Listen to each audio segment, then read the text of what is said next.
On the 14th of May 1943, at about 4 a.m. off the coast of Queensland, east of Moreton Island, Australian hospital ship AHS Centaur was sailing through clear water in the pre-dawn darkness en route to New Guinea to help and transport seriously wounded and ill Australian soldiers from the battlefront. Brightly lit with red crosses to indicate it as a hospital ship, protected by international laws from being attacked, and a non-combatant clearly visible. Centaur was considered by Australians as a symbol of humanity, kindness, and mercy, in stark contrast to the horrors of war. Most of the 332 people, mainly Australian Army nurses, ambulance drivers, members of the 2nd 12th Field Ambulance, and medical staff who were on board were asleep. Centaur glided through the waters quietly and peacefully. At the same time, hidden from sight, prowling the same waters, was a Japanese submarine.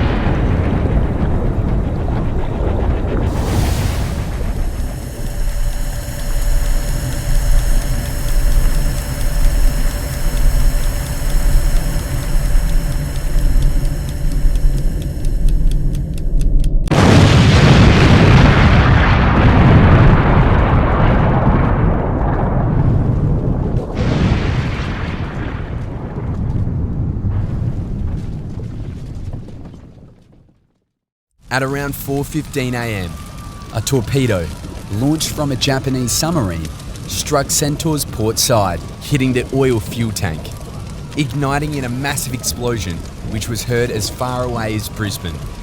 The bridge superstructure collapsed and the funnel crashed onto the deck. Everything was covered with burning oil, and fire quickly began to rage across the ship. As water rushed in through the gaping hole in her side, those who managed to get off the burning ship were killed in the water by flying metal, dragged under the water by the fast-sinking ship, or burned by the flaming oil. Many of those on board not killed in the explosion or fire were trapped as the ship started going down bow first, then broke into two. In less than 3 minutes, Centaur was gone.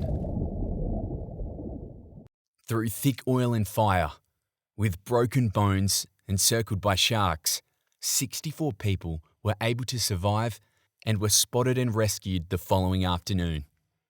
Of the 12 Army nurses on board, Sister Ellen Savage was the sole survivor.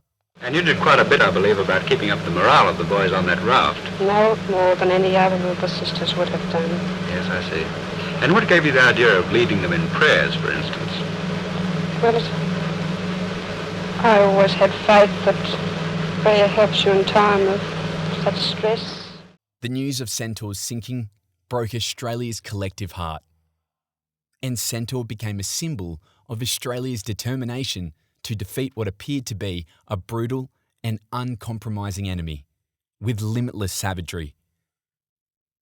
And so, Avenge the Nurses became a rallying cry for the Australian war effort. Based on evidence, Imperial Japanese submarine I-177, commanded by Lieutenant Commander Nakagawa, is suspected to be responsible. Nakagawa refused to speak on the subject of the sinking of Centaur, even to defend himself. And although he never admitted to this war crime, Nakagawa was charged for machine gunning helpless British sailors as they swam away from their sinking ship in 1944 and imprisoned for 6 years. The exact location of the wreckage was controversial, and memorials at Point Danger and Caloundra were both erected in the belief that Centaur had sunk off the coastline near the memorials. The Australian and Queensland governments gave $4 million to fund a search for the wreckage, and on December 20, 2009, Centaur was discovered 48 kilometres east off the southern tip of Moreton Island at a depth of 2,059 metres. A submersible, remotely operated vehicle was used to inspect Centaur at a close distance, using special lights to illuminate the wreck and capture videos and photographs. Identifying features gave the conclusive evidence needed and confirmed that they had finally found Centaur. Family and friends of those who perished finally had some closure, and the Centaur wreck site was marked as a war grave, protected with a navigational exclusion zone under the Historic Shipwrecks Act. Some of the footage captured that day showed an Australian Army slouch hat resting on the sand, shoes, and other personal effects. A painful reminder of the 268 human beings that had their lives taken away that morning and now rest 2 kilometres below the ocean's surface. Tom Hegarty, AMC, states the case for all of us.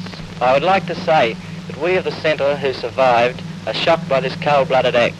I can remember so well the treatment the sisters gave the Japanese prisoners we carried from time to time.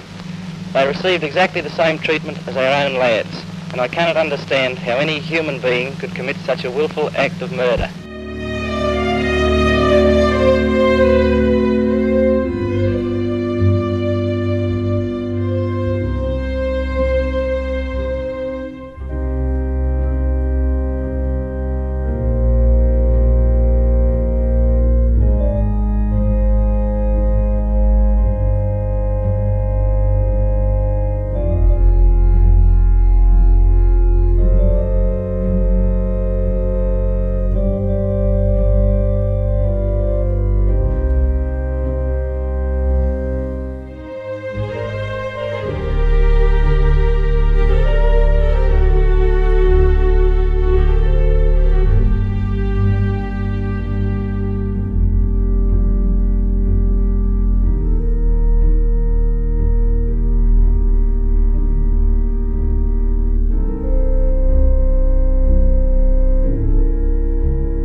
In honour of Hedley Thompson and all 268 men and women killed on AHS Centaur.